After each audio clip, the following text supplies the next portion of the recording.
All right, welcome back to another episode of Phoenix Edge. This is an RPG and gaming news podcast. My name is Hat, And I'm Eric. And I am Stan. and today we are going to be talking about the new Witcher trailer that was released. We're really excited to get into some of the details surrounding this trailer. It's a fairly long trailer compared to the last one, so it was really exciting to see. There's a possible image of Final Fantasy 16. We're making a separate video about it, but we're going to touch on it here on this podcast episode.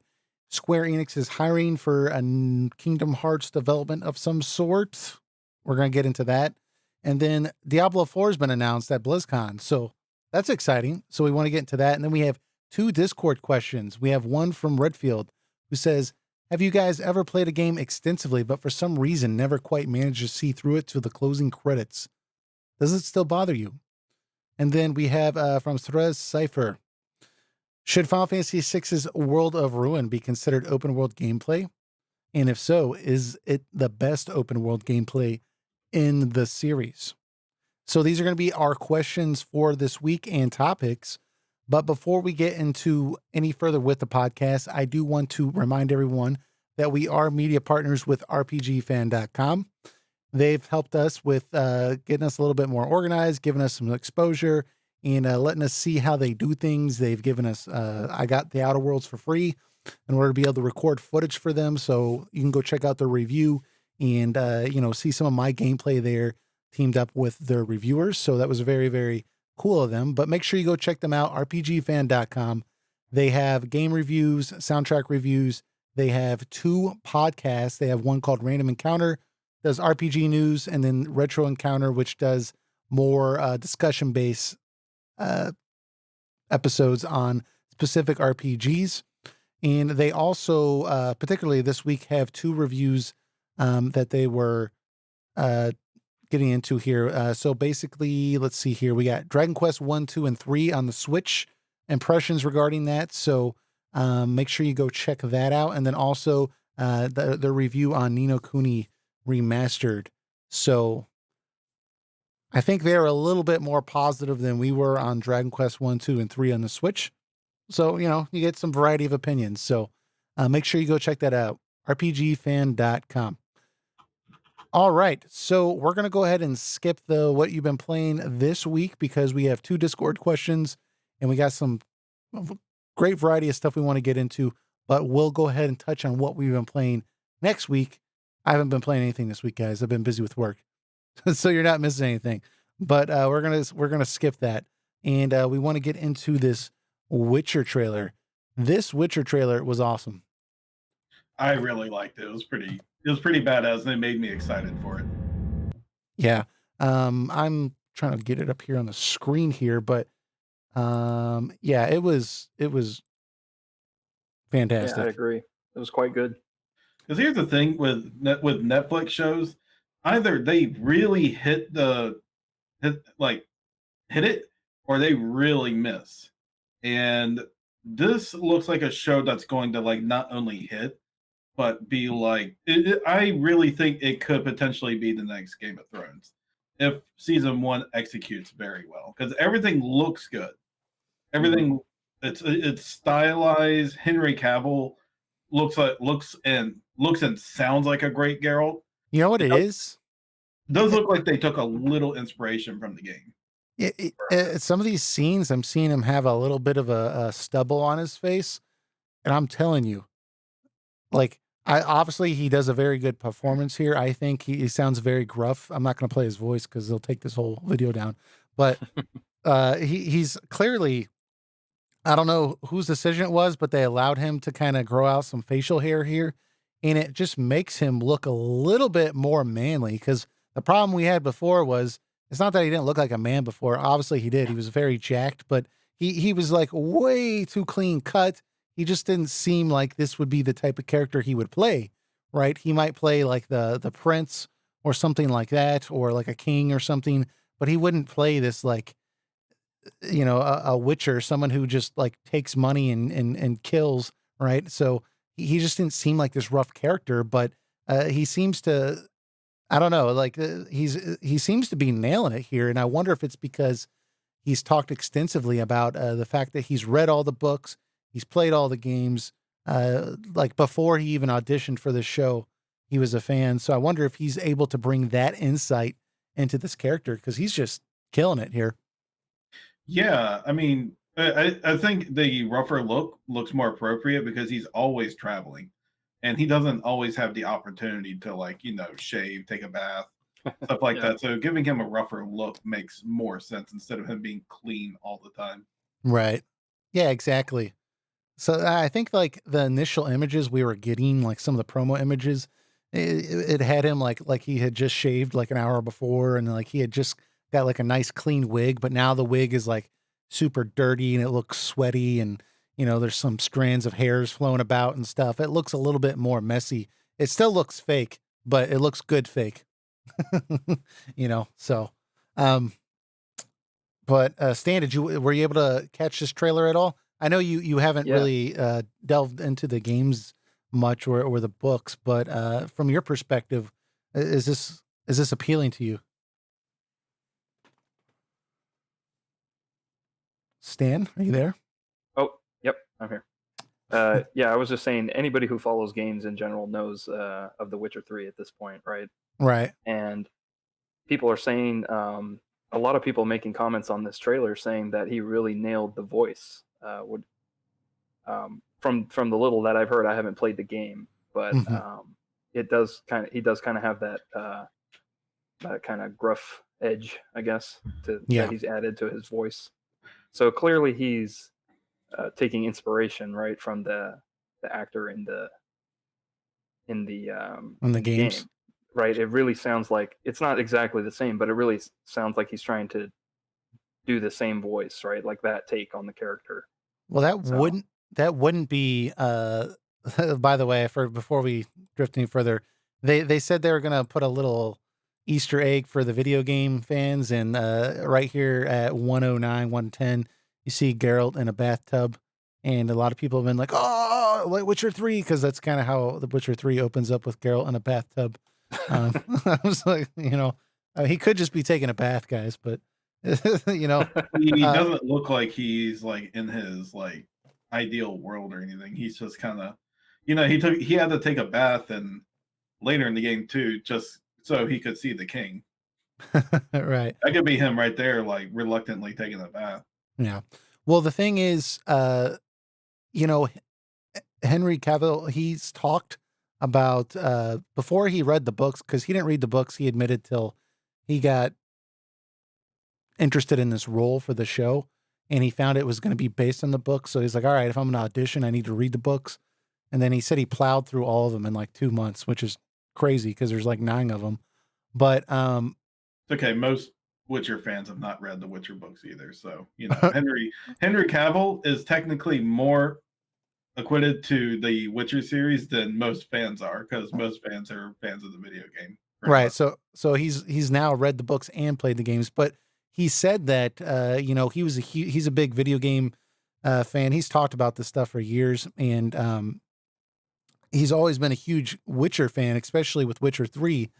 And he said he's told himself several times that if they ever made a show out of this, he wanted to play Geralt. And once he found out that they were making a show, he was like, "Oh, nope, I'm taking this role." So, Stan, to go back to what you were saying, that he's taken influence from the video game with the voice, that probably is not far from the truth, given that's what inspired him to take this role. It would make sense. Yeah, right. the thing I Yeah. like about I'm sorry, what were you gonna say? You there, Stan, Sam? Oh, me? Yeah, no, I was just agreeing. Sorry. okay. I was Oh, just saying, yeah, that's right. I was saying that like the charm of Geralt, the character in himself, is that he can come off a bit emotionless at time, but you see those sparks of emotion in there, and he can be kind of like in a playful type of person or a serious type of person, given the type of deal. So sometimes you feel like he's kind of in a way, a blank slate, but not at the same time when you play Witcher 3. Yeah. And I think that type of character he is, especially since it gets pointed out to him all the time, like in the game's story at least, of how he is. So that kind of makes it charming, or that makes him a very charming character in that sense.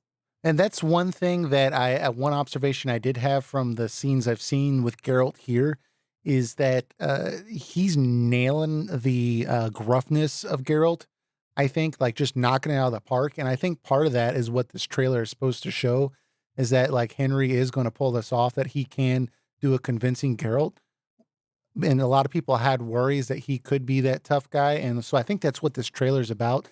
But he does kind of have that sense of, I don't want to say humor, but he has a very dry sense of humor to him that it takes a while to notice he's even joking. But I wonder if how that's going to portray, or is it going to be 8 episodes of him just dryly remarking? I'm sure it's gonna have a little bit more depth, but he's in. Keep in mind, guys, this is based on the books. Specifically, by the way, we got a Right. release date, December 20th. They're going to release all 8 episodes, which is awesome right before Christmas. But Same uh, day as Star Wars. That's ballsy. hey, Oh man, yeah.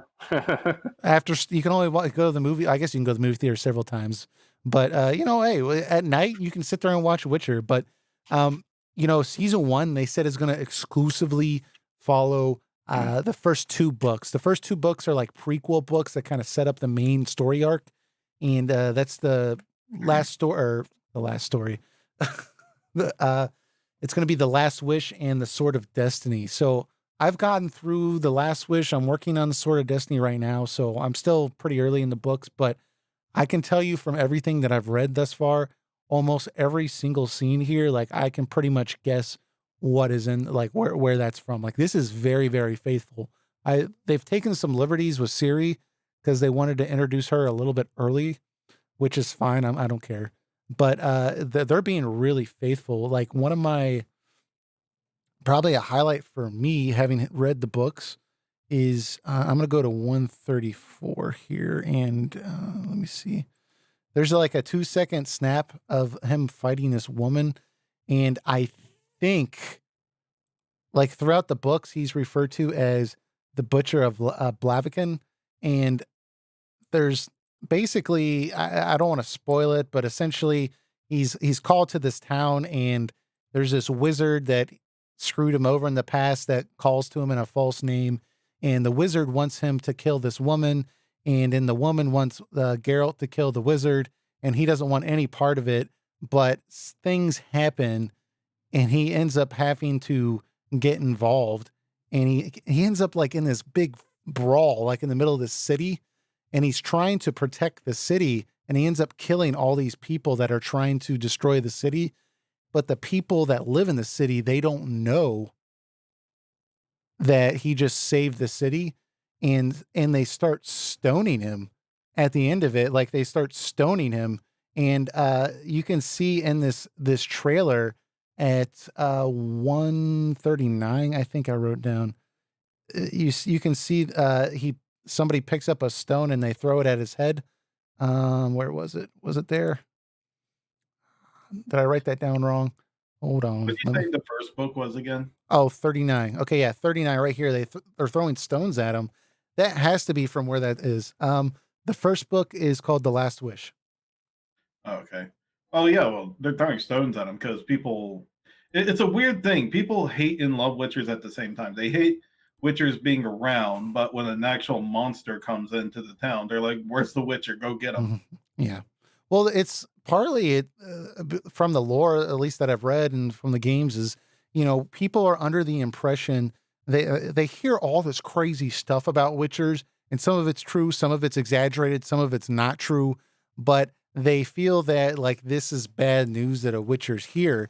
And one of the prevailing things that's kind of true, honestly, is this idea that in the lore of the world, there's this thing called the law of surprise, meaning if I help you, like I save your life or something like that, I can enact the law of surprise if you offer me, like, hey, what do you want? Like, I can enact the law of surprise. And what that means is that I get the first thing that comes to you later that's a surprise. And what that happens to be most of the time in the books and stuff is um usually what happens is the man will return home, or usually not the woman, but a man will return home and find that his wife has given birth, right? And that's the surprise. And then Surprise, yeah. the Witcher has effectively claimed his firstborn, and that's how Witchers become Witchers. They take the children essentially, or it depends on the Witcher. Sometimes they take a abandoned child, but a lot of times it is this law of surprise where that comes into effect. So people don't like Witchers because they feel like you're going to steal our kids. You bring monsters to our town. Like there's something weird about you. You have to do with magic. We don't like magic. So yeah. I mean, exactly. Like they're stoning him and they're spitting on him, and they try to fight him every time he's in the town. It's just they don't like him. They don't like Witchers. So yeah, it's a weird, complicated relationship because, like I said, they don't like them, but when they're needed, they're the first ones that they call. Yeah, you got a big monster terrorizing your village. Yeah, so it's I mean, this is looking really good, and I think that there's some speculation whether Netflix was going to drag it out, right? Because usually with these games with these shows on Netflix, anyways, they'll dump the whole season, but they've been starting with certain shows to, have them on a weekly basis or a monthly basis. And, obviously for obvious reasons, you pay so much a month for Netflix, but when they drop a whole season, people will just buy that season, buy a month subscription to Netflix, binge watch the entire season, and then cancel their subscription. So they only pay for 1 month. So they've been trying to combat that a little bit. So there was some speculation whether or not they were going to, kind of bleed this show out like HBO does with Game of Thrones. But apparently Netflix has said, no, like we're doing the whole season 1, December 20th. So we can all binge watch this, and it's going to be awesome. Yeah. How big? You said it was going to be based off the first 2 novels. I mean, I want to read the books now. Actually, I'm on that. Looking at Amazon, thinking about purchasing it right now. It's only like $12 for like the first book, but nice. How big would you say that both novels are? Well, here's what I'll say. If you're going to buy the book, I guess I could say all the books, you have to realize that this has been translated from, I think, Polish? Yeah. Polish, I believe, yeah. But because they've translated it, they've kept a lot of the names and like the locations. They've kept their Polish type names. So you can go listen to the audiobook, which has an amazing voice acting presence on there. It's really, really good. But I have a hard time following it because, when I constantly hear these like Polish names, these Polish locations, and there's like everything has such a like strong accent to it. It's really easy for me to get lost with who's talking, and I have to go back and be like, okay, let me like really try to memorize who's talking. So reading the book has been a lot better for me because I don't know, I'm just a visual person. So I would recommend reading the books, but, and the other thing I would point out too, is that, the first 2 books are just short stories. So every chapter is a different story. So you could open up like chapter 5 and just start reading it. You don't need chapter 1 through 4. So, and the whole reason for those was to kind of give greater emphasis on stuff that was going to happen later. And so it's kind of weird that they're doing 8 episodes for the 2 books, but I think they're just going to pick and choose certain stories. And obviously those are going to be the plot points that are going to be in the show. But for length, I would say like maybe, I don't know, 280, something like that. A book. I'm going off the top of my head. Okay. That wouldn't take too long. Yeah, it's really good. I mean, I definitely do recommend it. I mean, it's especially the first chapter and the third chapter are some of my favorites. And both of those at least the first chapter has appeared in both trailers. So, that seems to be a place they're probably going to start off with. Basically, he has to rescue a little girl that's been turned into a stricker, which is like this wolf-like beast and it's pretty crazy. So definitely recommend the books, but if not, you can watch it on December 20th. So Yep.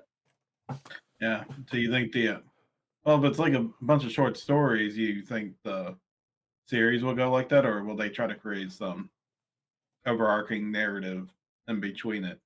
so book 1 and 2 are short stories, and then there's like 7 books after that that are all like one arc style, like more traditional. So it's kind of weird. Like I almost wanted to just start right at the beginning of that arc because I don't like short stories. Like anytime you tell me short stories, I don't like that stuff. But these are actually like it's these are actually really good, and it's hard to, if I didn't tell you that they didn't connect, you wouldn't really, it would take you a while to grasp that they're not connecting. Um, but yeah, I don't know. I don't know. Will season 2, I imagine season 2 will take a more traditional approach like you might see with like Game of Thrones or something like that. But um, from what I understand, the first 2 books really emphasize and kind of flesh things out and make the later books that much better. I haven't read the later books yet, so I don't know. But the showrunner has said that she felt that she couldn't skip a lot of these short stories. Like they're pretty critical to what happens later, and she didn't feel good trying to like tie him into this already dense world. So she was like, "No, we're just going to do it in season 1 and just do it right." So makes sense to me. Well, guys, if you want to get the story now, you can go buy the books. They're pretty cheap, I see. They're about $12 per book. Yeah, or you can get them used for like 5, I think, right? Yeah, or you use it for about 5. And if you want to read the first 2 books and then complain the show didn't do the books justice, then there you go. Yeah.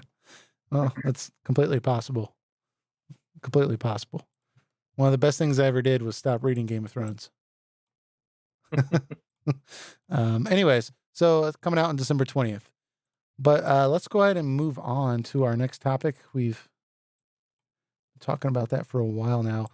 So there's this new image. We're going to touch on this briefly. We recorded a video separately from this that we're going to be posting here shortly about this latest development. But we think there's this new Final Fantasy game coming out, which is very, very exciting. So let me get this image up here on the screen again. And y'all want to give some background on this while I'm getting the image up? Sure. You go ahead, Stan. All right. You did your research. Yeah, so this popped up online today. We're not sure when the image went up, but Square-Enix Business Division 3, which is the division that Yoshida is in charge of, the director for Final Fantasy 14. They have at the bottom of their page a image, and it's tied to recruiting for a new project that they're working on. And that image looks very like a high fantasy setting. And so there's speculation that this could be a new Final Fantasy title based on comments that Yoshida has made in the past, basically. There's nothing definitive saying that it's Final Fantasy or anything, but we're trying to put 2 and 2 together and kind of speculating on that. Yeah. So it's the same studio that Yoshi P's at, and they've only ever worked on online games before. Yoshi P had said in April that there was no plans for a future Final Fantasy MMO at this point because Final Fantasy 14 was doing so well. So he wouldn't expect an MMO, a new MMO in the Final Fantasy universe. And this imagery has very much almost lined up verbatim with a lot of what Yoshi P has talked about that he would want with a Final Fantasy game. And Eric, you were saying that just makes sense because he's one of the few popular and successful directors now at this point at Square, right? So He's the one that's getting those high ratings from both critics and users alike. He's very popular. He's essentially a rock star of like the JRPG industry now. Like Like he has a huge fan base following. That this is something that most Square Enix employees do not have. Like he's up there with like Tetsuya Nomura, um, guys like him, and it's not simply just because of him alone. Just of him alone, he is a top notch. He's been a top notch producer and director. Someone who's been getting better and better per expansion with 14, and like you can just see how much better of a director and producer he uh, keeps getting each time. I know. I'm sorry, I'm repeating myself there, but he's shown that he can uh, do a offline, Final Fantasy game. Right. So I think it would make sense that Square Enix approaches their division and be like, okay, can you make Final Fantasy 16 while you're doing 14 at the same time? Can you make It's probably a stress load for him, but Final Fantasy great again? I hope so. I mean, if there's anyone I could pick to bring Final Fantasy back to the glory it was, it's which 14 has already done, but I know in terms of real Final Fantasy fans, releasing a Final Fantasy without having a crap show happening. Yeah. Which 13, 14, 1.0, and 15 did. It's like just like people unanimously agree this is a fantastic Final Fantasy game. Like I think he's the man for the job. Definitely. Yeah. And the people behind him also. Yeah.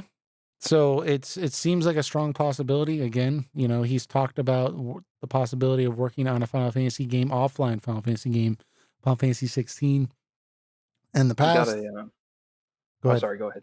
No, I was just reemphasizing some facts. Go ahead. Oh, yeah, we got a comment from Heon in the chat that there's actually a second image at the top of the webpage where we found this artwork.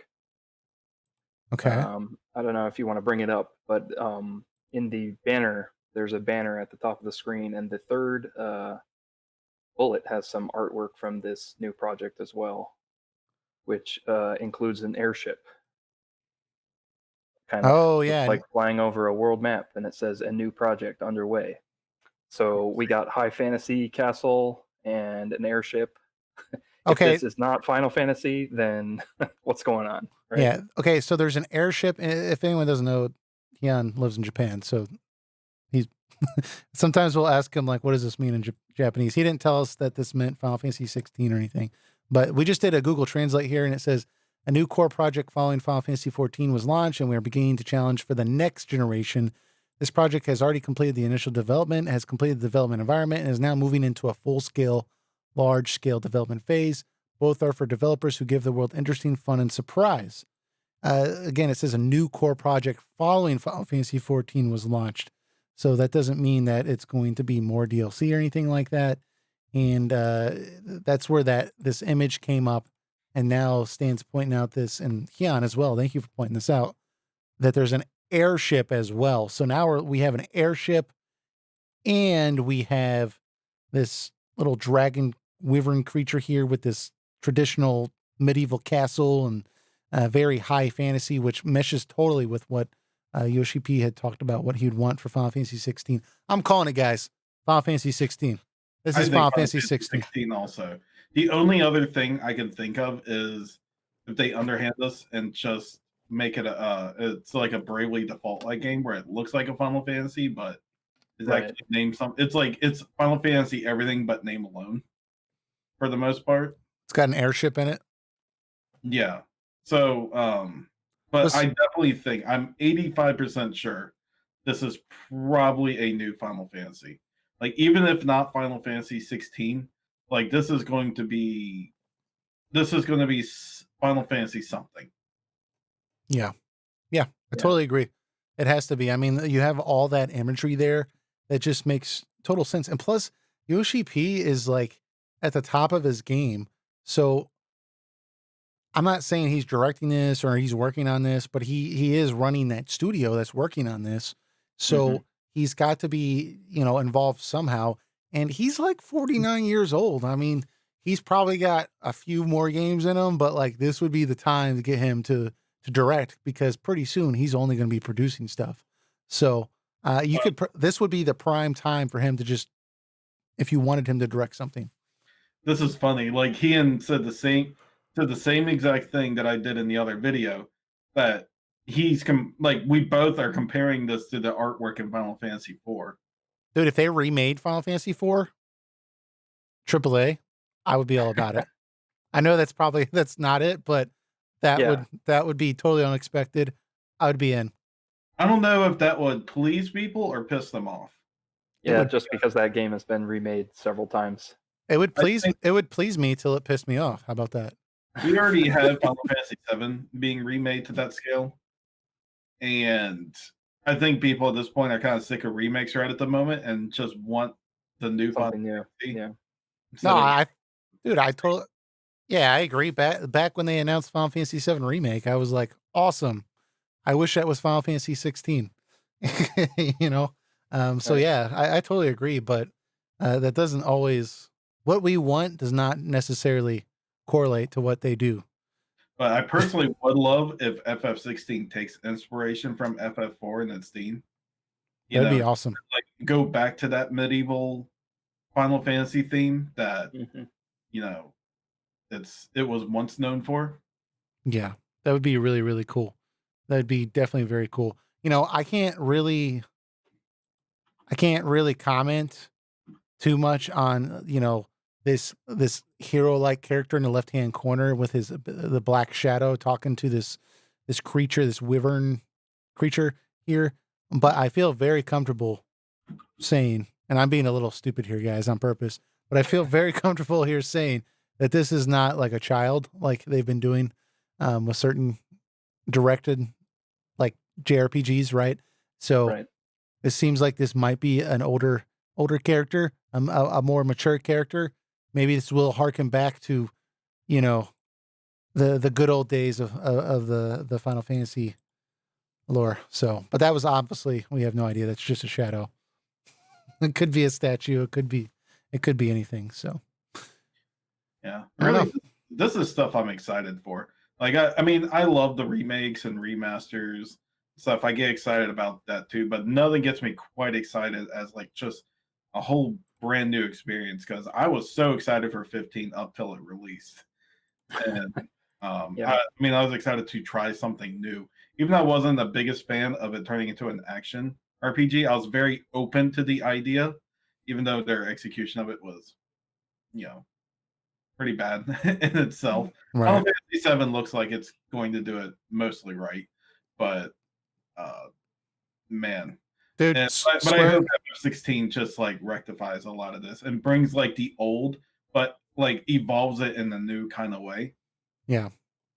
Square-Enix tweeted out on Halloween those damn ghosts from those trailers. Oh, for Final Fantasy VII remake. Yeah. Yeah. Salt in the wounds. Because that's like with me in that game, like I'm just like, I like smiling like a little kid. And then every time a ghost flies across the screen, suddenly I'm just like, I start frowning because I'm upset. So I'm just like, well, so those were actually the enemy ghosts. oh, those were the from enemy the original ghosts. game. Oh, okay. In the so these weren't graveyard. These weren't like the Genova ghosts. No. Okay. They were. You could tell it was them because they kind of have a hood and then they have like bony hands, which is like what they. And so people were comparing them to the original enemies, and they are like pretty similar. I guess I'm just anti-ghost. Yeah. You saw ghosts and you were like, oh, not those again. Yeah, I'm triggered. Yeah. Sorry to deviate though, Eric. I totally agree. Like this is the type of stuff that gets me excited, just to have be able to speculate about something new, to not being going back into the past, and not having something that you can constantly compare something to, like we can do with the 7 remake. Well, I don't know about that. I don't know about this image. Oh, look at Tifa. Like that doesn't really look right. Like they're ruining Tifa. Like not having something you can compare to, I think is like perfect for them. So, this is the exciting stuff, because they have a whole new sandbox. They can do whatever they want. Just paint the sky red if you want. Just don't make a bad game. So, anyways, very, very cool. Mm-hmm. We'll have to wait for more news. Yeah, well, hopefully, this will be the first game I can buy with my social security check. When Oh yeah, by the way, Kingdom Hearts team is hiring also. Yep. So I'm putting that up on the screen right now. We were only going to talk about that for like 2 minutes. We talked about it for 10. We're so passionate about this. We're like, oh yeah, right. That's a thing also. So I'm gonna pull this up on the screen here. RPG Fan was the first one that brought it to our attention, but there was some job listings that appeared on Square-Enix's website, and they're hiring in preparation for more Kingdom Hearts HD development. So they're talking about doing some UI design, effect designers, technical artists, and these are said to be for the HD development of the Kingdom Hearts series, beyond the previously announced DLC for KH3. So Square Enix has been kind of silent on the future of the KH series. So this has led some speculation about what this could possibly be, right? I saw IGN kind of writing about this as well as Destructoid, but they've basically speculated that given the entire series has basically been remade, and KH3's next DLC is slated for this winter, so you're probably not going to be seeing job postings in October, November for something coming out in this winter. People are kind of wondering what this is, and given that there's already been remakes, or there's already been like re-releases of the earlier games, people have thought, well, maybe this is Kingdom Hearts 4. Maybe this could be like remakes entirely of the original games, but kind of like consolidating those stories, because it's really difficult to get into Kingdom Hearts, right? And know what's going on, because you have to play like 9 games, and like they're across like multiple systems, and it's like really convoluted sometimes. So, if they could like consolidate those into like some like digestible games that are kind of like remade in some fashion, or maybe it's just a side project, but what do you guys think? Yeah, I mean, it's got to be Kingdom Hearts 4. Like, that would be my guess, right? Already? They want to do like 20 spin-offs before Kingdom Hearts 4 comes out. You think so? Well, what would they call it? Kingdom Hearts 3.105 dash 2 Some random Latin in there for good measure. dash N. Well, I mean, I guess they could do that spin-off game with the what they teased, right? The Verum Rex. They could do that first to kind of try to establish something going on with those characters, and then bring Kingdom Hearts into that after. Also, that was Nomura's way of kind of subtly telling Square Enix that like F you for changing my versus 13. Right. Like, I'm gonna make it whether you like it or not, right? Verum Rex is inspired by that. But I think they're done with the spin-offs. I'm not saying they won't ever come back, but I think they're done with it just because the point of the spin-offs was to experiment with stuff for potentially Kingdom Hearts 3. Yeah. They had after Kingdom Hearts 2, they had a whole new team come in to do the handheld projects, and these games were supposed to help prep them up for the third game. And that was a lot of the purpose of it. And I think Kingdom Hearts 3 itself was just like in development hell for a long time, especially since it switched engines. So there's a lot of history behind that. But I think since now they've got their team like in check, and maybe they just want to bring a little more in to get it exactly where they want it, and they can just kind of make like mainstream Kingdom Hearts from here and get them out more consistently, like maybe between like 3 or 4 years, a title. And I just go ahead. I'm sorry, I didn't mean to interrupt. Keep going. No, I was just going to say that, and then Kingdom Hearts 4 comes out and in a more timely fashion than between the second and third game. So how does this? What do you think is Nomura's involvement with this then? Because I mean, yeah, he balanced 2 games, but that wasn't ideal, right? And he's kind of wrapping up with the 7 remake, and they're going to be on him to come out with the second part. So that's got to mean that either he's not gonna. Well, that means he's just going to do 2 games again. He's going to step away from the 7 remake, or he's going to step away from Kingdom Hearts. If this is going to be the next entry. I mean, I do see they're emphasizing HD, so I wonder if maybe this could be some. I know you just said like you don't think they'll do spin-offs, but something on the Switch, maybe these games could be re-released on the Switch. Well, the game is obviously going to be PS5 when it comes out. Do you think what they're talking about here? Because I wonder if maybe they could just be wanting to port all the Kingdom Hearts games to the Switch in HD.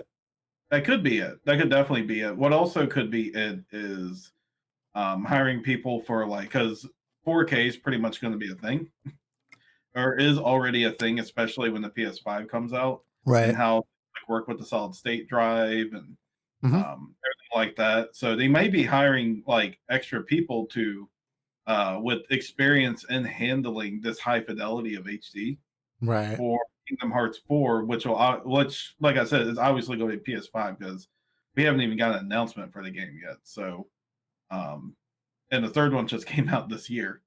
So Kingdom Hearts 4 is way down the line, but about the time it does, PS5 will obviously be out, and sure, there might even be a new Nintendo console by then. There might be the Switch 2 or some crazy thing that Nintendo decides to come up then, which I don't even know if that would be able to work on that if they make a cheaper device again. But like I said, it's really up in the air. It could be easily what you said also. Yeah. Watch it be like a Kingdom Hearts online game. There one technically kind of exists if you count the mobile. Yeah. Well, I mean like a MMO, Final Fantasy 14 style, where you can travel between all the Disney worlds and Pixar, and dude, they'd make so much money off that. Especially if you could choose your Disney character. Oh, dude. You get people who don't even care about Kingdom Hearts just wanting to be whatever, Simba or something, or team up with Donald Duck, Your races are human, mouse, duck, and dog. Kuma was it? What's the Matata or Akuna Matabata? I don't know. I'm being stupid, guys.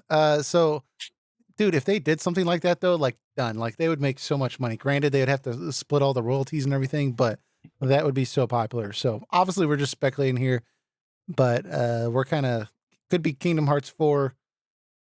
That would be my guess. Yeah, probably. Just because I think Kingdom Hearts 3 sold pretty well, probably. I mean, they're making DLC for it. So they probably want to get started on the next one sooner rather than later. It is possible to get Kingdom Hearts 3 on the Switch if they make a lot of compromises. So it could always be possible, like you said, that they could bring the HD collection, like the story so far package, to Switch, and then Kingdom Hearts 3, kind of like The Witcher 3, it's a much yeah, if they're getting the Outer Worlds and The Witcher 3 on the Switch, I think that the Kingdom Hearts, even though it did look really good, I think that it will do a little bit better because the artwork is a little bit more cartoony like. So I think it's going to be a little more forgiving when it is not quite as sharp, because I didn't need to see Donald Duck in 4K, that wasn't necessary. Speak for yourself. Yeah, I know, those solid white pupils, I mean, really stood out, but yeah, I don't know. I mean, I guess we'll just have to see, but it's interesting. So if you're a Kingdom Hearts fan, maybe I should message Raconius and see.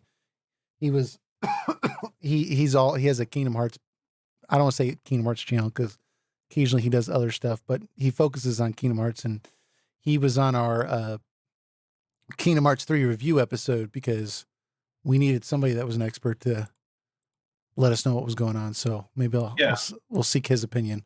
Yeah, he had some good insight that I didn't even think about that series. Yeah. So, but yeah, so Kingdom Hearts, we'll see. Let's go here. Let's see. Our next topic is surprising. Well, actually, not that surprising. Diablo 4.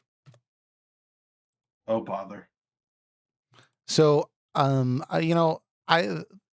released 2 trailers. One was this epic cinematic trailer, and one of them was this like gameplay trailer that and last year they announced Diablo Immortal for my cell phone. And so I mean it looked really, really good, but I gotta be honest, guys, I don't think my Android phone can run this. I don't but anyways, joking. Blizzard tells me last year to get a phone, and now when I get a phone, they're like, "No, get on PC." Yeah. No, this is clearly not a phone game. This is what everyone wanted last year. And was it last year or was it the year before? I'm trying to remember. It was last year. Yeah, it was last year. Yep. Yeah. So go ahead.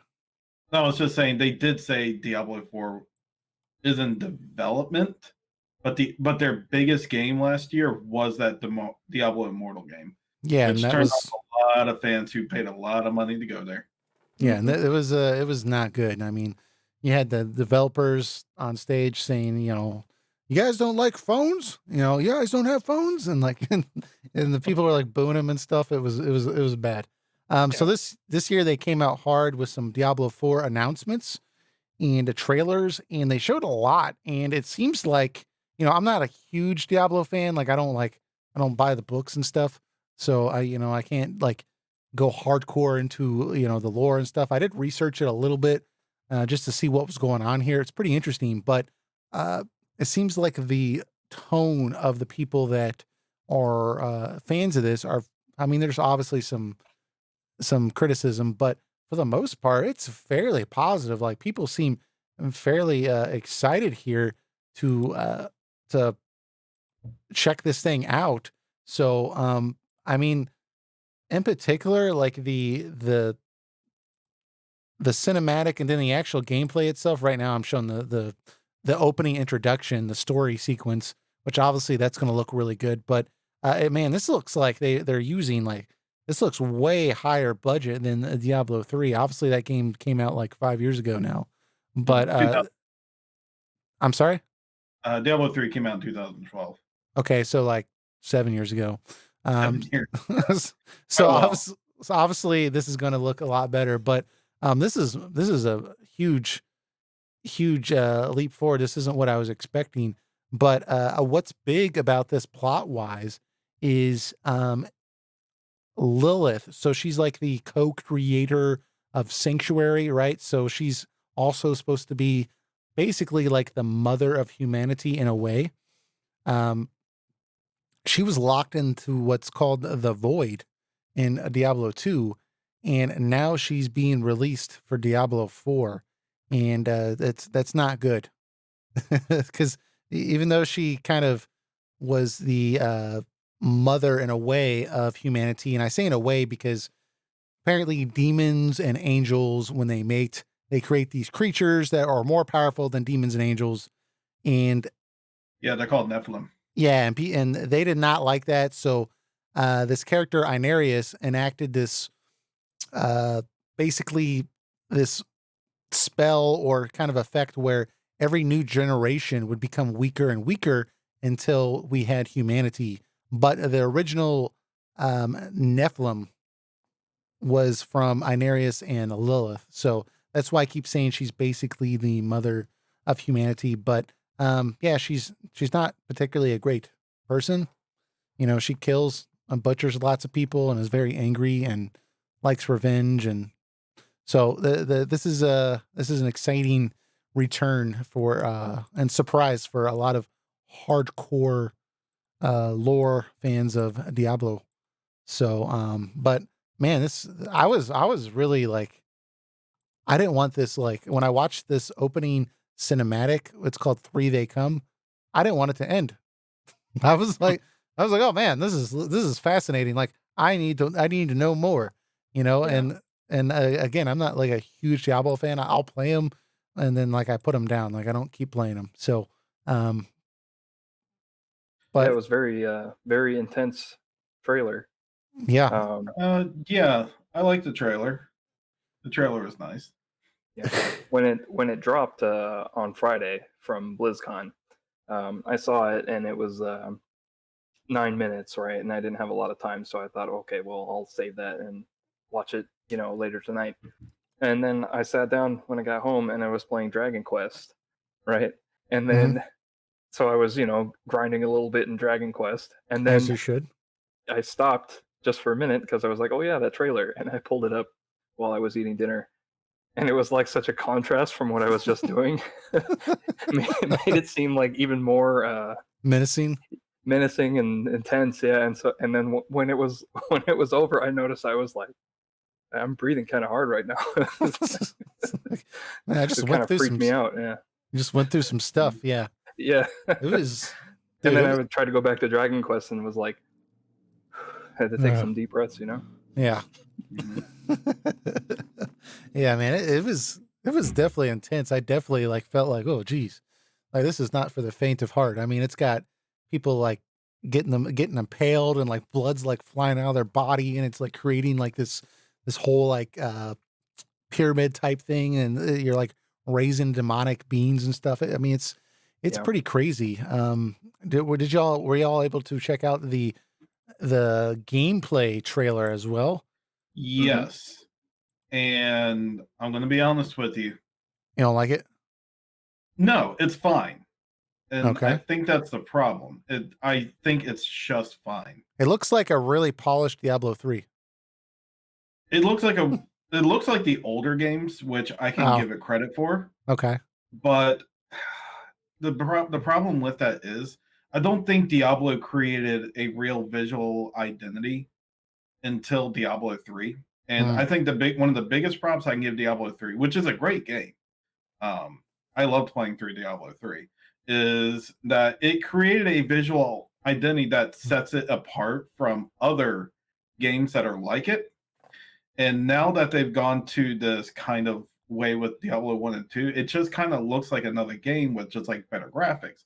Because the graphics are obviously nice looking, but like if you put this and like compare it with like other ones that are out there, it doesn't look visually distinct from those other ones, which Right. kind of disappointed me on that end. And the other thing that disappointed me is they showed off 4 classes, which again, the classes are fine, but they're nothing new or interesting. Well, Now, they do have new classes that are going to be announced, I believe 2 more. sure. But the ones they showed right now, I think they should have showed something like the series has never really had before. Like, we've had these kind of classes before in some shape or form. Yeah. So Like, but in Diablo 3, they showed off the Witch Doctor, and the Witch Doctor was like a very interesting, fascinating character. So I think they should have opened with something like that. Well, I think that one thing that was exciting for a lot of people with this trailer that I do want to point out is there was a lot of speculation and rumors circulating that for Diablo 4 they were going to go an entirely new route and that it was going to be a Diablo reimagining. That this wasn't going to be the same style of game. It was going to be similar, but it was going to be a lot different. And people didn't know what that meant. Was this going to be like an Elder Scrolls style game? Was this still going to be a dungeon crawling game? Like, what is this going to be, right? So I know for certain people, they were still kind of relieved that this was an isometric action RPG. So I think on that front, stylistically, some people were relieved about that. But I do see what you're saying that this kind of like this seems a little bland compared to other games, and the fact that this is such an iconic series and it looks so similar. I can get that, and I've seen other people talk about what you brought up too with the classes that the classes that were announced were kind of your standard fare, and they still have 2 other classes they're going to announce, but you know it's just kind of like are we going to get something new? But I did see some people were really kind of excited about the druid's shapeshifter and that they can transform like in a blink of an eye. It looks like between a werewolf and a werebear, and then back to a human. It's a little bit quicker. Things seem a little snappier, and the barbarian is able to use weapons to accent his moves, right? so it can add different styles of effects, so it gives a little bit more depth, which Yeah. is kind of cool, I guess. But it's not the same as like a completely new class. You're just kind of giving it a new look on something you've already seen. The Druid's a very welcome return, though, because that was a very popular class in Diablo 2, and I think actually a lot of people are disappointed it didn't come back in Diablo 3. So to bring the Druid back in 4 is definitely a good decision. Yeah. But again, it's not really a new class per se. It may play out differently, but like visually or lore wise, like we've had druids before. Yeah. There's something weird about these. I've seen this before. This on this art style, you see these characters that are like hyper HD, and like the lighting on them doesn't match what's going on in the surrounding, right? So, for example, when they're in a cave or something, like for some reason, like there's like light reflecting off their entire body, even though there's no light, right? And obviously, it's to show the character and let you be able to see what they're doing, but it just looks strange. I'm so much more used to, you know, having the character just blend in with the background. Slight observation and tangent, but didn't mean to take us on a detour there. Yeah, that's kind of like I was saying before. It's like um there isn't like any real color to it. It's like gray, gritty. It's just stuff you've seen before. And what I loved about Diablo 3 so much was just like how visually gorgeous it was. Like it wasn't the most graphically impressive game, Yeah. but aesthetically it was a very easy on the eyes type of game. Yeah. Like, and I'm looking at gameplay footage right now comparatively, and it's just like a big. It's okay. It's like it looks good, but it's not like I'm not like just excited looking at it. I wonder if they felt that they've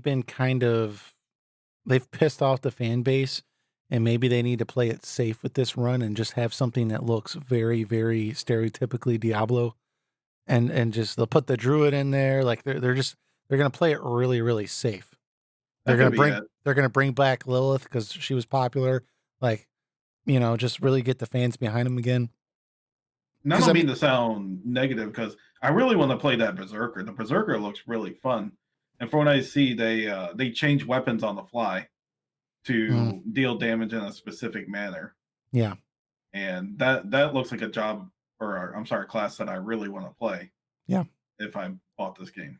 Stan, isn't this your style of game? Don't you like these like dungeon crawler like co-op type things, or is this a little bit outside your realm of play? Yeah, I've never really been into Diablo actually. It looks fun, but I don't know a lot of other people Oh. who I would play this game with. Why Little too intense for them, I think, why do you hate this series? No. That's not what I'm saying. Oh, that's all I heard. I'm just kidding. I've just traditionally been more into Blizzard's other I'm already hitting other dislike on the right franchises. video. Like StarCraft and Warcraft I've been more into than Diablo. But like you guys were saying, this looks like a real fan pleaser approach that they're going with. Yeah. Everything from the classes to the specific story elements that we know of so far. Looks like they're really trying to go back to the roots, right, of the series and make it very dark like Diablo 2 was. I can see initially like Eric's approach with this, with like, it's not, it's kind of bland. It looks good, but it doesn't look great. But then, also the fact that like we've been talking, the fact that they may be playing it safe and just trying to please fans. I think that, sometimes I wish some other series would do that. Stop trying to reinvent the wheel. Like we know what we like. Just keep doing that. I want more of that. Stop trying to stop trying to make the car a freaking airship. Just do what I like and stop certain other series. Yeah. Yeah. Stop trying to be so creative. So sometimes that's, if if you've not been knocking it out of the park for a while, maybe it's a good time to just kind of do that. They did say that this was they didn't comment specifically on whether there was going to be microtransactions in here, other than they said at this point they can only confirm that there will be cosmetic microtransactions, but they can't comment whether there'll be anything else. So that's probably all they need to do. I think they're going to be extremely careful on any pay to win mechanics, and to their well, God no, I mean not now, but back then definitely when they had that real life auction house, that was essentially like pay to win, in their own unique way. But they shut that down, and Diablo 3 is so much better for it. So I don't think they're going to try that approach again. So they really pissed off Diablo fans with that system. So they will probably go with the Overwatch method, if I had to guess. And like, either you can buy exactly what you want, or they're going to put loot boxes in it, which I hope they don't put loot boxes in. This would be the perfect game to put loot boxes in. Like, it's just ideal for it. But if it's similar to like League of Legends or Dota 2, that like you can buy like skins. Yeah. Or that, and I think that enough will make a lot of revenue on top of the game sales. Sure. For it. So I don't think they need to, but will they? I don't know. But I do think they're going to play pretty safe on this one, because Blizzard of all people right now are like in a very heated position, and I think more controversy is what they don't need. Yeah, because they've been having nothing but controversy since last year with the Diablo Immortal. Yeah, they're in some hot water right now. And then, they really need this game to just come out and for everybody to forget about China 2019, and yeah. yeah. Yep. Yeah, they've not been the darlings of the internet lately. So yeah. I'll just clarify real quick. That's what they want to happen. I'm not saying people should forget, about the recent controversies, but that's in Blizzard's interest. That's what they want to happen. Yeah. You're just siding with communism and hating this game. Man. It's just don't speak badly. You want to lose your Chinese audience, man. Okay, well, no. Sorry. Anyways, yeah. So a lot of people have been joking that this game will come out in like 25 years. Did they give any release window for it? Sometime I never saw that part. Not that I'm aware of, but people said that it was playable, like at least some form at BlizzCon. So like in the alpha stage right now. So in Blizzard standards, that should be out in 4 or 5 years. Yeah. I mean, they did say there was going to be 5 regions, and some of these regions are going to be 20 times larger than Diablo 3. So that's pretty large. So yeah, I heard they're aiming for a more open-ended structure. I think they're still going to have the servers like Diablo 3, where you jump into a game or someone else's game. But I think everything was like very zone-based in Diablo, and I think they're making it more open and interconnected now, like seamless interconnection, instead of just constantly going through those zones, to make the world feel more open and alive. Yeah. Which I kind of just want to see how it works out, because that does sound nice, but open and seamless have not always worked out. But I think Blizzard does have a quality standard still, despite most of their crew leaving now. But I think they still uphold a quality standard, so I don't think they'll release a game if a concept's not working. Makes sense. So very cool. We'll have to see. Obviously, this is not coming out this Christmas. It's gonna be a ways, but it should be decently pretty good. So if I had to predict, not joking, if I had to predict, maybe end of 2020 or quarter 1 or quarter 2 of 2021, if the game makes it through the alpha and beta successfully. I like how you emphasized if, like you really just like probably not, but if. Yeah. So that seems reasonable. That seems like a reasonable estimate. But then again, World of Warcraft Shadowlands, totally not Shadowbringers. Shadowlands Mm, is coming out late 2020 also, so maybe it doesn't want to conflict with that. Probably not. Yeah. yeah. So, anyways, we'll have to see. We have some Discord questions though, so let's go ahead and transition to that. And we have one from last week that we had to kind of pause because it was getting pretty late. But it's from Redfield, who says, "Have you guys ever?" Let me get this in front of my face so I'm not like looking at the wall there. Have you guys ever played a game extensively, but for some reason never quite managed to see it through to the closing credits? Does it still bother you? I think my biggest issue with this is that I don't feel like I can fully say, yeah, I've beaten that game. I think that is why it bugs me. So, is there a game that you guys have yet to finish? Like basically closing credits, but it bugs you or it irritates you. Like it makes you feel like you haven't beaten the game, so it's hard to talk about, even though you've kind of gotten almost all the way to the end. Well, yes. Okay. Which game is that? There's a game for PS1 called Saga Frontier 2. Mm, I enjoyed that game. It's not a perfect game, but I got all the way to the very end and couldn't beat the final boss. There's like a very large difficulty spike with that boss, and I'm not the only one, so that makes me feel a little bit better about it. But yeah, and one I tried many times and couldn't beat it, and then I just looked up online for like a good strat, and the strat was basically, yeah, you need to like grind when no grinding of any kind was necessary for the entire rest of the game for me. but You they know, just it wanted was you to like a grind at the end. yeah, it was like a nice smooth experience. The game is like 20 to 30 hours depending on how much time you spend on certain things, and then you get to the final boss and it's like, yeah, to beat this you need to grind for like 5 hours. Oh, And I said, jeez. forget it. That sounds terrible. Yeah. You're like, I'm Yeah, not doing that. I said forget it, and I just looked up the ending on YouTube. Yeah. Saw Well, this was, somebody beat the final boss. Their stats were like way higher than me, and it was like, oh, okay. And it doesn't really bug me that much because it was so much BS, like like the yeah. giant difficulty spike right at the very end. Dude, I So think that's a, obviously that game was created pre-YouTube, so they thought there would be enough drive to grind to yeah, beat that. But now with YouTube being around, dude, nobody's doing that.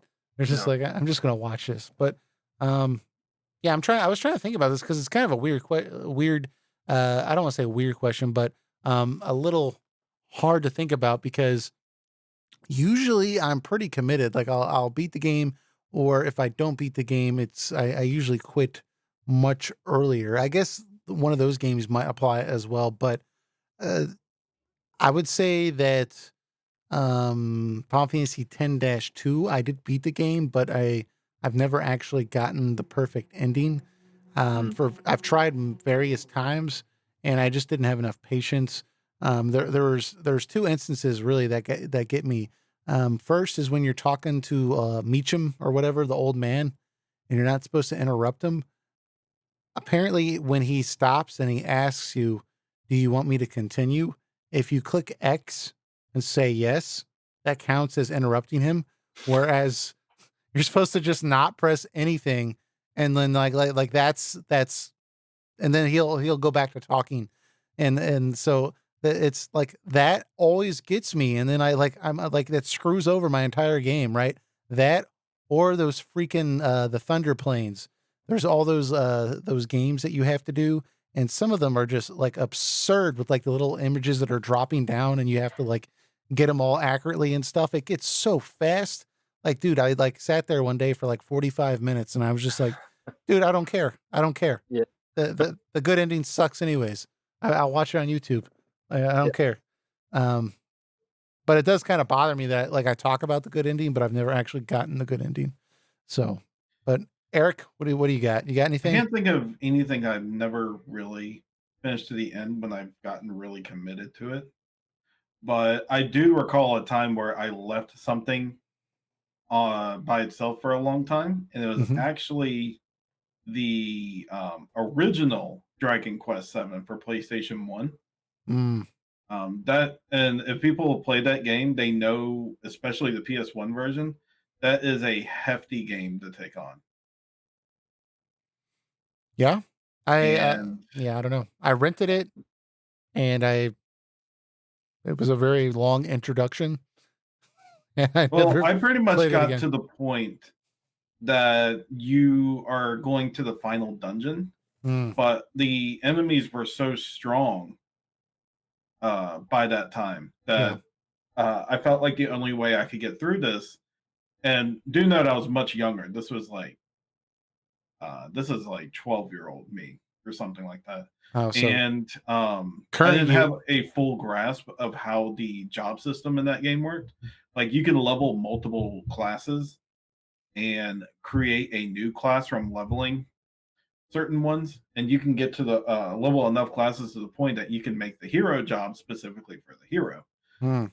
and stuff like that. And the game heavily encourages you to do stuff like that. But the entire game, I was using the same job for everyone without changing. So I was, it was starting to really show behind. So I had to really grind to get to that point, and I just left it alone for a long time, to the point that I just played the game again a second time. I think probably when I was like 15 or so, and I knew better this time. So I made sure to balance out the jobs I play and the characters, and I had everyone at a really good point, and I just took that game down uh, much later in that time. So Um, this was your return to really show no, you're not gonna defeat me. I got this. yeah, and if there's a game that I've been super committed to and technically have not completely finished yet, is Zelda Breath of the Wild. While I have 100% the normal mode of that game, I got all the poop. 900 Korok seeds. I beat all the shrines. I got all the weapons and armors I could, including the DLC ones, and I leveled up the armors to their max, and um, maxed out my inventory, obviously, and just did everything you could to be considered completionist on a normal mode. But I have to do it on master mode also, because master mode exists. And I would say I've roughly done 50% of master mode. I haven't completed that yet. That's just crazy. So, You know, I do got to get back to it and make sure that's done before the second Breath of the Wild game comes out. under those restrictions, there's very few games I've ever beaten. There's very few games I've beaten on like every single mode. You know, I'm a Zelda nut. I mean, I've already debated. I'm already debating with myself right now if I should start Link's Awakening remake again and take down the hero mode I'm still like on 5 that, hours into that game. Yeah, because I've already 100% the normal mode on that one, which didn't take long to do. I think I have like less than 25 hours hmm. on the game, so 100%ing it's not. That game is not So hard at you're all. saying I'm like 20% through the game. Hmm. If you don't know where you're going, maybe it might be longer than that. But Right. I've played Link's Awakening like at least 2 or 3 times a year. So I know that game inside and out. So I completely ripped it apart that week it came out. But I've not done the hero version yet. Well, one of these days. That's a game that I've never beaten. There you go, Redfield. Link's Awakening. I played it on the Game Boy. I played it a lot, but I never beat it. And that I thought, okay, with this remake, I'll play that one. Maybe, quality of life updates. I played it. I enjoyed it. Still haven't beaten it. I don't know. So for some reason with like Zelda games, I don't ever feel like super compelled to beat them because I'm not ever like extremely wrapped up in the story. I'm just having fun running around and like exploring and solving puzzles and stuff like that. I'm not like, God, I gotta beat it. I gotta beat it. Mhm. So it's very easy for me to put down, which isn't a bad thing, so just is for me. Moving on, we got Discord question number 2 from Cerez Cypher. says, should Final Fantasy VI's World of Ruin be considered open world gameplay? And if so, is it the best open world gameplay in the series? I should have prefaced that by saying, or preface that. I've been saying preface this whole wrong my entire life. I found out like a year ago. Whatever. Things you learn as you grow older. But anyways, spoiler for Final Fantasy VI. We spoiled Final Fantasy VI. I already spoiled Final Fantasy VI, but we're going to spoil it more. Should Final Fantasy VI's World of Ruin, so the second half of Final Fantasy VI, be considered open world gameplay? I think for the era that game came out, I'm okay with that because it was kind of open. Make your own adventure style. Like you can choose what you do and what you do next. So it was open in that way. So it's kind of interesting when you look at it from that lens. I'm okay with that description. I mean, I guess if you want, but it's kind of just more open-ended. Like you still go through a very linear fashion in a lot of the stuff. You don't really approach stuff in that open manner. Like you're just deciding which character you want to go out and get first. Like, do you want to go out and get Strago from the tower, and then you find out that you can't because you have to get Realm first, and Realm is I forgot exact Realm's in the mansion that you have to get her from. So I mean, it kind of incorporates Sounds some early forms of open world. sounds like a old school Western RPG to me. Like it sounds frustrating. You try to go here, you can't go there because you have to do this first. You go there, you can't do that first because you got to do this first. It sounds very, very old school Western RPG to me. I guess it does incorporate some open world elements, but I've never really considered it open world just because it kind of feels like a side quest to get Right. these characters in a way, or how it feels. Like at the end of a Final Fantasy game, you get your airship and you can go anywhere in the world you want Mm, and get this stuff done. That's kind of how it felt like to me. But I can see how someone looks at it prospectively, like you can choose to just go to Kefka's tower with the team you have, right. or which is really hard because you would only have like one character uh, per party, Yeah, basically be impossible on a first time or casual playthrough.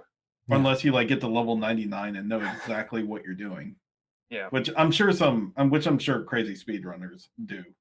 Yeah. But yeah, so it's a lot more beneficial to go out and get the other characters before you take on Kefka's tower. So yeah, I can see where they're coming from, but me personally, I've just haven't looked at it that way. Well, I think, but the question he's asking, and I guess says you're kind of answering it in a roundabout way, because I see what you're saying is that it's seemingly open world, but it's not really. And but he's asking, um, A, should it be considered open world, which he answered, but also, is it the best open world gameplay in the series? Obviously, Eric, I know you're going to want to talk at length about the online games, but let's first look at the offline games first. Would you say what do you think about open world gameplay in the series for the offline games? Just trying to see what I compare it to, because it seems like Final Final Fantasy? Fantasy 12 and 15 are the most open Yeah. type Final Fantasy games they have out there, if you're not including 11 and 14. Well, 12 has like all the hunts, which were a lot of fun when it came out, but now recently when I went to go back to play them, it's not as fun. But it does give kind of an open vibe because you can go anywhere and hunt these creatures, and so it makes it feel very, very open. And you always don't know where you're going when you're playing it the first time. Like you can go, in any direction it seems like, and a lot of times you can get to areas later in the game very early. Like it's not directly Mhm. blocked off. So in a sense, it is kind of open. It's got open world design, but obviously it's not open like But Witcher the way 3 I is see open. it, But go ahead. the way I see it is like games like 12 and 15 were built from the ground up to have that open-ended structure. Like their core is to have an open world structure. Well, I would say 15 was not built that way, and it was just kind of added on halfway in. I agree, but just to make conversation, Okay. um, that the open world was in the mind for the structure they were going for. Okay. I don't. Final Fantasy VI at its core, I don't think incorporates open concept because the game is pretty much completely linear until that part of the game. Yeah. And so that's what makes me think like they feel more like side quests to just to get a better party to take on Kafka, which is weird because I don't know. I feel so conflicted about it. Final Fantasy 1 was kind of open world too. Now I'm thinking about it. Well, but you have to It's a beat very the linear dungeons path. in a specific order, right? Right, but like you could easily walk in the wrong direction and like suddenly you're like, oh, I'm in the wrong part of town here. Okay, let me get back over. I don't know. Yeah, like your hand isn't being held so Right. much in FF1. Like you can easily go the wrong way and then find out you're going the wrong way and then go back. Yeah. To me, when I think of an open world game, I think of you need to have two things, right? You need to Okay. have a large area to explore, right? Check. Okay. Kind of at your leisure. And then the second one is you need to have like multiple quest lines going on, right? That you can choose to do from freely in like what order you want. Okay. So if you think of a game like, like Final Fantasy 12, right, has big open map, Mhm. even though it's split into zones. Mhm. But there is a main quest that goes from beginning to end. So for me, that's hard to say that it's a open world game because I can't really think of any side quests that are like really fleshed out and add a ton to your characters or like NPC characters. You're saying there's side quests and there's like the hunts and stuff like that, but they're not, like Yeah, so if it's a side story quest for driven. like if it's a side quest just for like better gear or like a optional dungeon, but like there's no kind of story impact for completing those side quests, Well, I then mean, it doesn't really feel like an open world to me. Like another example would be the Xenoblade Chronicles 1, right? mhm. Huge giant maps, right? That And felt very open. it really encourages you to explore, but I don't know if I would call it open world just because the plot is very linear, right? And you just go from point A to B pretty much the whole time. And you can go back anytime you want to old areas. See, but there's but no Yeah, I would story happening like when you choose to go off the beaten path. I would push back on that a little bit because there's one and I call it one quest line, but it's gigantic. But there's this quest line to get the mini reactor. Now, in Xenoblade Chronicles, the reactor, you have to go to a town and there you can basically create I can't remember what they call them, but the gems that you can attach to your equipment that boost them, and you can actually get a mini reactor that you can carry with you and you can use throughout the game. But in order to do that, you have to go do what's basically a bunch of different fetch quests, right? But basically what you're doing is you're doing various different quests for people to rebuild this town, right? And it's not required to beat the game, but it does make you go all over the planet, and it is story driven, but it's not. I get what you're saying, like specifically, what are you doing for these people? You're going and collecting like 15 beans, right? That is a good point for Xenoblade Chronicles, that it has kind of the relationship chart with all those NPCs as well. Yeah. Yeah, so that does make it maybe a better example of open world than like say FF12 does, in my opinion. I'd say Xenoblade is a linear game, but it does have open world elements in it. Yeah, it's just hard to call it an open world. I would never, yeah, I would never say Xenoblade Chronicles is like, I would never describe it as, my top 3 favorite open world games, Xenoblade Chronicles, I would like it, that wouldn't, but, I do think that it kind of sticks its toe in the water in that realm a little bit more so than you would see in a more, traditional Tales style game, right?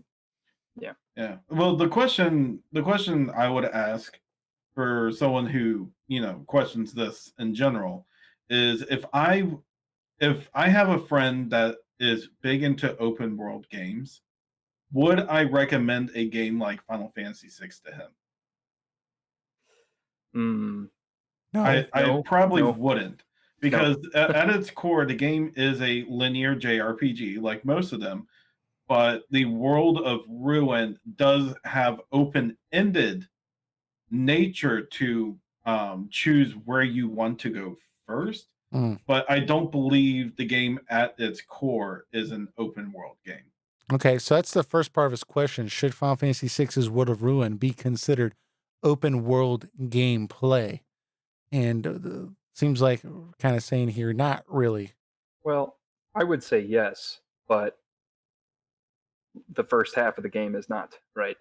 So you But can't he's really call it open specifically, world game. yeah, he's specifically saying the gameplay in the World of Ruin. Could that be considered open world gameplay? I'm kind of in the If middle. we're Like I'm saying, like you could consider it that, yeah. But if we it's are, it's not an open world game. And I think there's a difference Yeah. between whether there's gameplay elements that are open world and whether I would classify this as an open world game. Definitely not an open world game, but I think they do use open world gameplay elements in the World of Ruin more so than in the first half, right? Because there's this seemingly possibility that you could choose where to go. Hmm. yeah, I mean, if we're playing purely technicalities, you can make an argument for it. Yeah. But again, I go back and ask, would you recommend this to someone who is into open world games, like maybe say like Skyrim or Well, I mean, Witcher 3 or something, or maybe let's or name some other open world JRPG out there? let's I would let's say no. but that's like that's like saying, okay, well, the is the newest Call of Duty game, does that implement RPG gameplay elements? And then you'd be like, well, can you recommend this to someone who likes RPGs? And No. it's like, no, but No. it still clearly has very RPG elements in it, right? Like they're making you level up, like you got a skill tree, like it feels very like they have RPG that RPG loop in it, but it's not. I wouldn't recommend it to someone who's like really into RPGs, right? So, Hmm. I mean, it's an interesting difference, but yeah, I think there's a difference. Um, but I will say one thing. Um, FF6's World of Ruin is a better example of gameplay, open world gameplay, in my opinion, than 15, Final Fantasy 15. Yeah, yeah. because like I Yeah. was saying, you need multiple quest lines, right? And Final Fantasy 15 doesn't really have that. It has several optional dungeons, all kinds of side quests to do and NPCs to talk to and everything, but it doesn't have any nature to its open world. Dude, I Other than those like scattered bits of lore, like in the books, yeah. right, that are like hidden every so often. You can find them and try and piece them together. But other than that, your open world actions like fishing or driving around or whatever don't advance any story other than kind of the banter that you get with the characters, right? I FF collected frogs. I mean, Yeah, like like that yeah, doesn't. like FF6 may have less quests than 15, but every quest in Final Fantasy 6 that you decide to take on in the World of Ruin has so much more meaning Yes, than most of the stuff like Hat just said, collecting frogs. yeah, like it's Now, I worthwhile. understand world building that FF15 was trying to do, but it was not a believable world. And because like you don't imagine the prince of insomnia going out and collecting frogs unless there is some context to why someone like him would do it. Like they need to acknowledge that someone like Noctis should not be going out and getting frogs, but he's forced himself into a situation like say like they're down on money and they're like, I can't believe a prince like me is or we're allowing the prince to go out into this muddy swamp and collect frogs with his bare hands or something like that. if they didn't like people didn't recognize them or something, yeah. I mean, Final Fantasy 9, right? There's a similar type of dynamic, right? When they're traveling with the Princess of Alexandria, right? And there's several scenes where,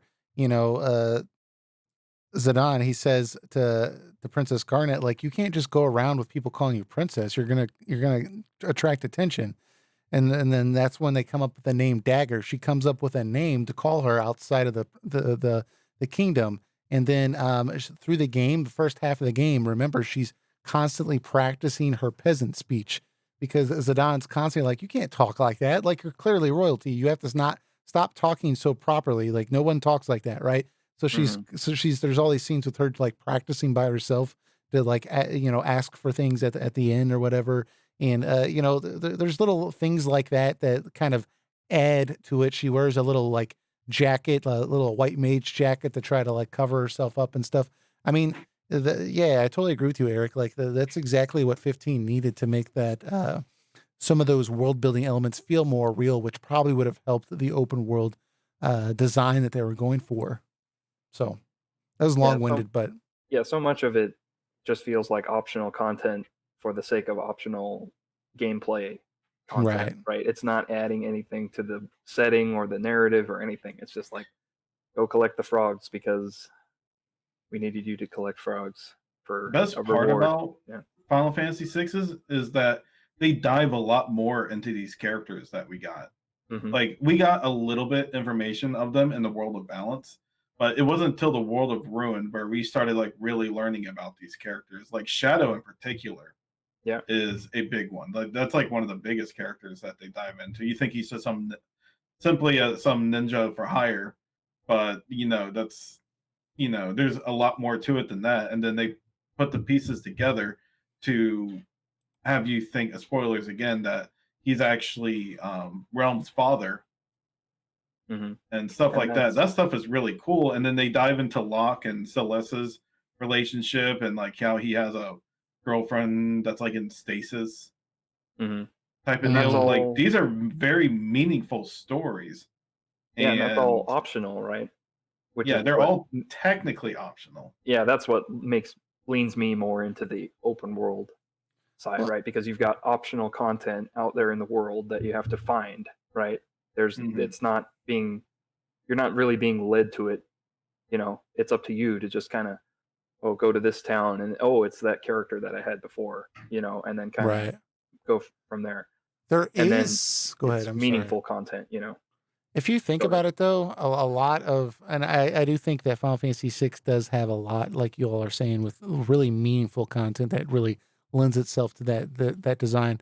But I mean, it's not unusual for a lot of Final Fantasy games to really open themselves up and have content. I mean, Final Fantasy VII, opens up and you can, the whole Yuffie line, that's optional. An optional character. You have Vincent. You can learn about his past, right? You can learn about Cloud's past. You can do all the weapons and the chocobo stuff, which granted isn't really learning more story stuff, but there's a lot of like little itty bits of story that you can pick up throughout the world. So that kind of it kind of opens up at the end, right? And lets you kind of learn some more stuff. So, there's other stuff out there. Sad thing is when you get to disc 4 on both Final Fantasy 8 and 9, they actually feel more closed. Even though you got the airship and explore the world, they shut off so many areas in the game. Yeah. That, like, you can't go back to these places, and some of them are pretty significant because there are side quests in there that you miss and everything. I hate it when games do that. Final Fantasy 9 is my favorite Final Fantasy, but God, I still absolutely hate that. I saw that they disconnect you from so many areas in the game. And it's mostly because, like, I guess it's because I guess the nature of it being a disc 4, I don't know the technicalities of it, but I think just because it's on that particular disc that they shut out the areas. Well, it makes sense because, disc 3 of Final Fantasy 7, like there was very little actual story content on disc 3. I mean, there was still stuff to do, to finish the game, but it was very small in comparison to disc 1 and 2. So I think disc 3 is essentially the final dungeon. Yeah, so like I think it was a lot easier for them to leave more stuff open on disc 3 than some of the other games where, you get to disc 4 in Final Fantasy 9, there's still a decent amount to handle. So makes sense. Mhm. But yeah, nail in the coffin is Final Fantasy VI's World of Ruin for Final Fantasy open world style. I Not, think it's up to your interpretation. but would you say it has the best implementation, if that was the goal of all the offline Final Fantasy games, or is there another one that you felt was better? I think I would have to give it to 6. It's the most full feeling. I still wouldn't say that 6 is an open world game per se by the definition of how Gameplay, people conceive gameplay. gameplay. No, hold on, get into it. But gameplay wise, for any future Final Fantasies that decide they want to do an open end structure, I really hope they take inspiration from games like 6 and make sure that they make each quest meaningful instead of just throwing in 100 quests that Yeah. don't mean anything. I'd rather have 10 quests that are very like captivating and like very engaging as opposed to 100 that don't mean anything. Exactly. Right. Yep. Mhm. Yeah. I agree. Cool. Yeah, I think Final Fantasy VI is the close. Whether you want to consider it open world or not, it's definitely, I think, the closest that a offline Final Fantasy game has gotten to like an open world structure to it. And if they remade it, that's probably what they would do with it. Yeah. Yeah, they might. So, anyways, that wraps up this week's podcast episode. We'll obviously have another one next week covering some different topics that pop up. We're always looking for topics, so make sure you go to our Discord server. Let us know what you want to talk about. If you have a question or a topic idea, post it in there, and we'll talk about it next podcast. You can always check out our audio version. There'll be a link in the description, or if you're listening to this, there'll be a link in the description for our YouTube page. Come over, subscribe, click on our stuff, check us out, and let us know what you want us to talk about. But that's all the pitching I have for this week. We will talk to you all next week. See you guys. All right. Take care. See you next time.